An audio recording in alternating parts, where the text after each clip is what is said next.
What's going on, y'all? Welcome back to Harry the Horse Barbecue, and today we're making some Irish bangers. That's right, we're gonna case up a traditional Irish link, throw them on the smoker for a little bit of a barbecue twist, build up some beautiful color, then we'll dive on into an Irish sausage classic. St. Paddy's Day around the corner, let's try something different. Let's get it.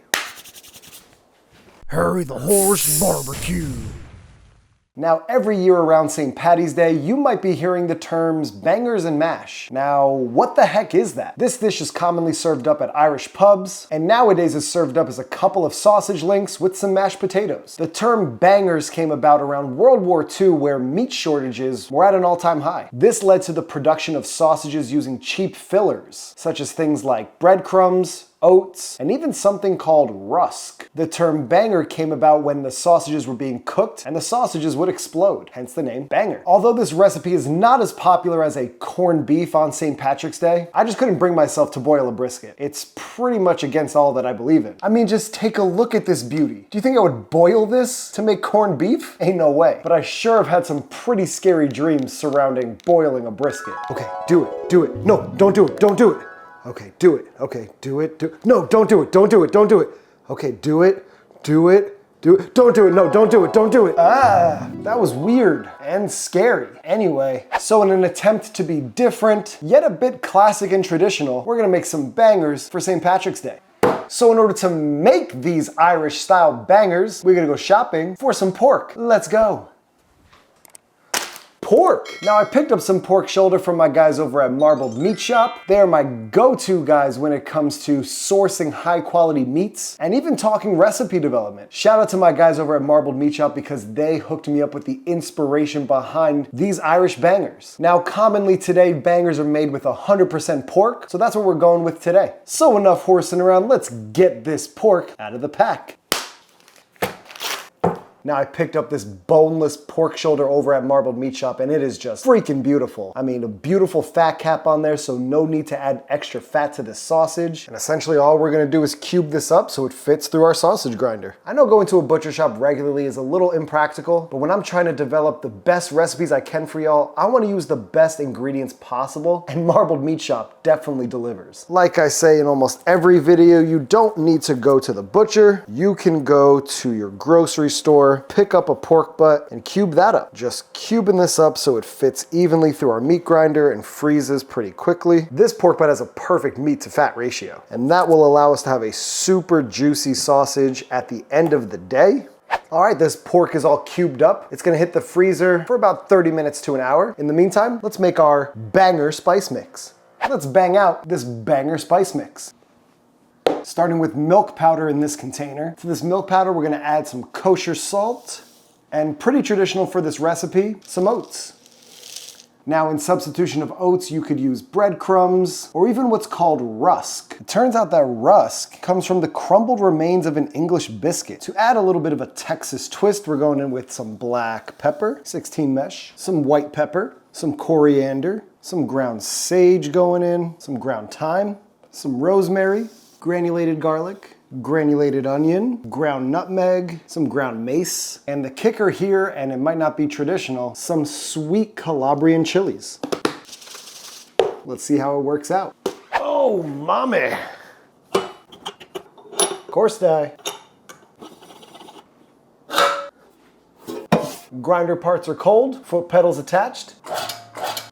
Our meat is chilled, let's grind. Just gonna fill up the hopper, and this is a pretty straightforward grinding process.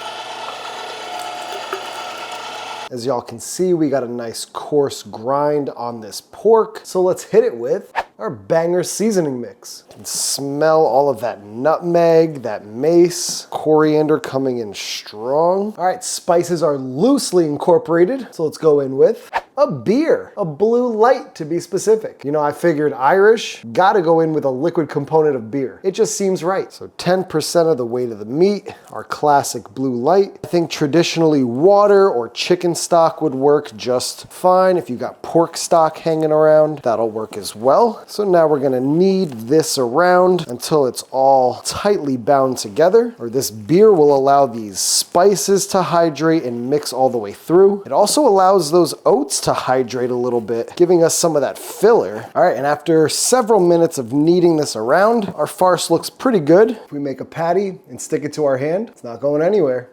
But I'd say this is smelling amazing. All those different spices in there. Nothing left to do but to case it up.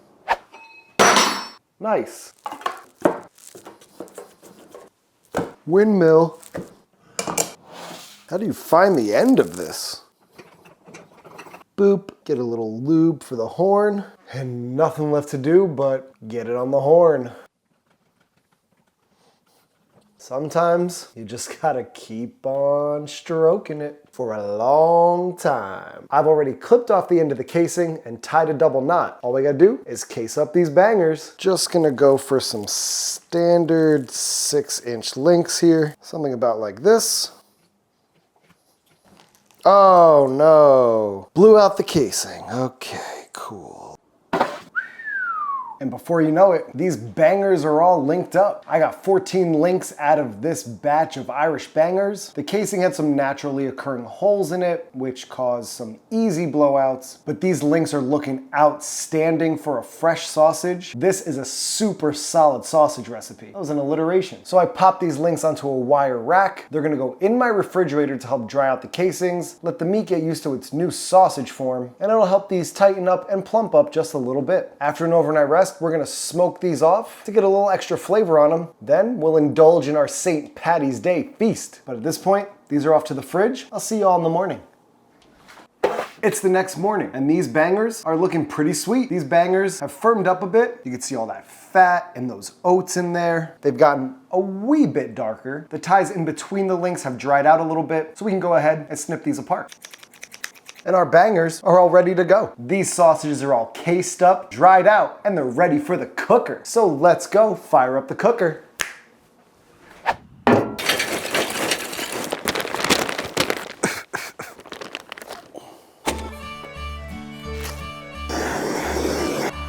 Y'all know the drill. Coal's gotta get hot.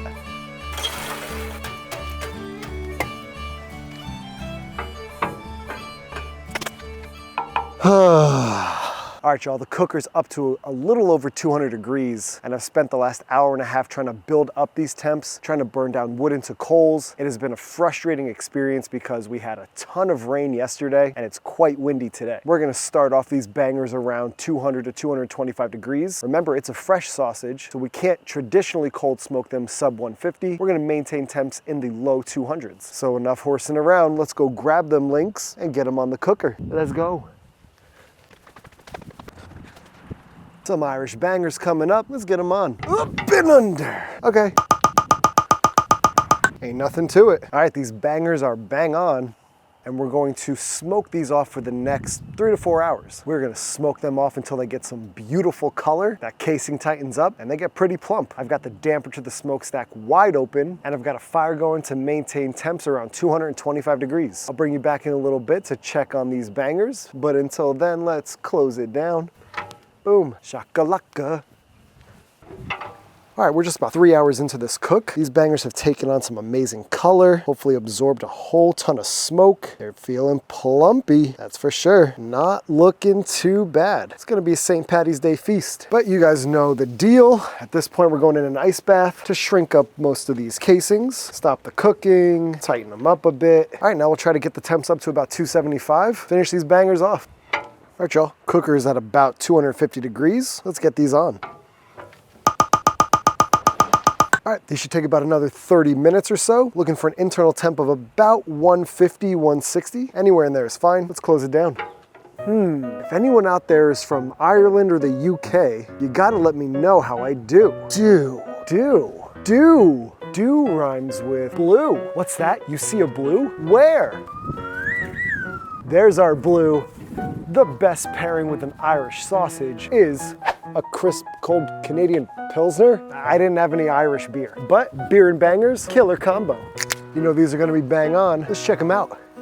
Man, I can't believe we made it through that cook, but I mean, just look at these bangers. They're pretty plumped up, I will say. We're gonna let these cool down, chill out for the next 15-20 minutes. Then we're gonna celebrate St. Patrick's Day. Not a bad looking ween. All right, y'all, let's see how these Irish bangers came out. Irish bangers are not traditionally smoked. They're usually cooked off in a pan, brown both sides, you're good to go. But I guarantee that it's gonna add an extra dimension of flavor and really make these bangers pop. I mean, how could you say no to this? Plump, shiny, smoky. I'm super excited. So enough horsing around, let's give it a snap test.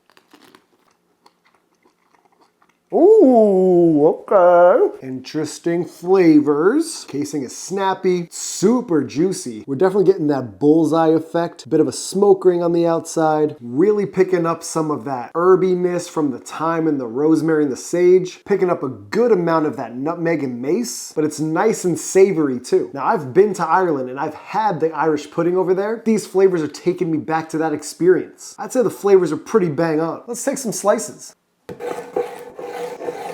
That bind is looking good, nice and tight. Some of those oats coming through, nice and fatty. Happy St. Patrick's Day, me. These Irish bangers are so good, I just can't stop. Hello.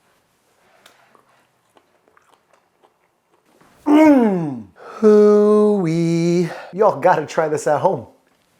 If you want to try something new this St. Patrick's Day, I highly recommend checking out this sausage recipe. There's something just so old school about this sausage, you know, using oats as a filler, delving into a bunch of different spice and flavor combinations that really speak to the heritage of this holiday and this sausage recipe.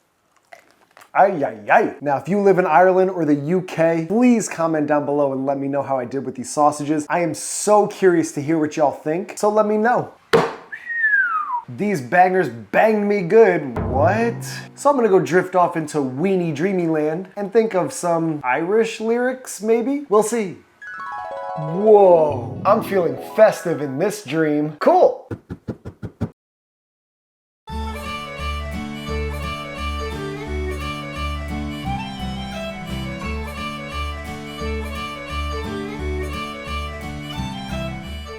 Thank y'all for tuning into Harry the Horse Barbecue. I really appreciate you checking out this video. Make sure you subscribe to the channel. Every subscription really helps me out. You know we got that crisp casing on the outside of these bangers, so go ahead and leave a like on this video. Leave a comment down below with the next sausage recipe you'd like me to try, and let me know what you're cooking up for St. Patrick's Day. Make sure you hit that notification bell so you get notified every time we're posting new content, and you can follow me on Instagram at Harry the Horse Barbecue. Tag me so I can see what y'all are cooking because it really inspires me to get outside and cook. And with that being said, there's only one more thing, y'all. Ring, ring, hello? This one is going straight to the horse's mouth. We'll catch y'all in the next one. Peace! That's a juicy one.